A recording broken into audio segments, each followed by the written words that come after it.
Jason on Republicans not voting their interest. Jason points out something very important. While a lot of Republicans voted in Ohio to make sure that the fascists did not control the Constitution, because that's, make no mistake, a gerrymandered state would then allow only laws that they want pass with that 60% majority, meaning nothing could be changed. They will pass laws. When people try to get a constitutional amendment to override their non-democracy, what would have happened then is it would have been overturned. Check out what Dr. Jason Johnson had to say, and we'll take it on the other side.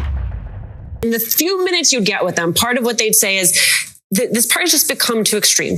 It's too extreme. That was the line that I heard over and over again, that it might not be about any one specific issue, but that in the aggregate, what they felt was that the Republican Party had become unrecognizable to them. So as we watch what is going to happen tonight in Ohio, we care because we care about the people of Ohio, but there are bigger messages and lessons that we can extrapolate out as we look forward to 2024.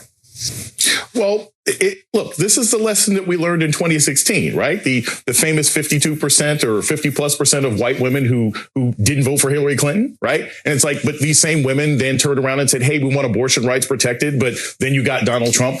We have large numbers of people in this country who keep voting against their own interest.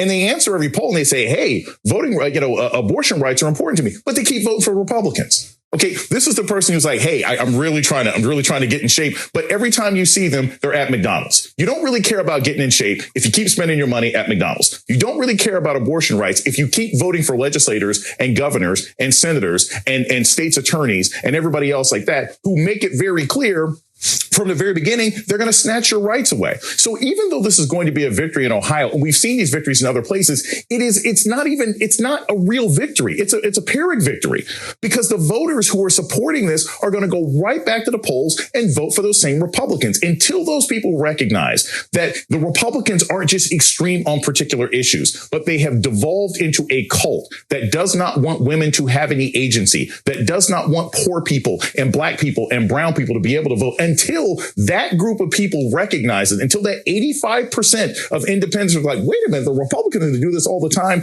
we're going to see issues like this happening over and over again. That's what frustrates me about this, Nicole, because as great as it's going to be that this bill gets shot down, a lot of these same people are going to vote GOP the next time they can.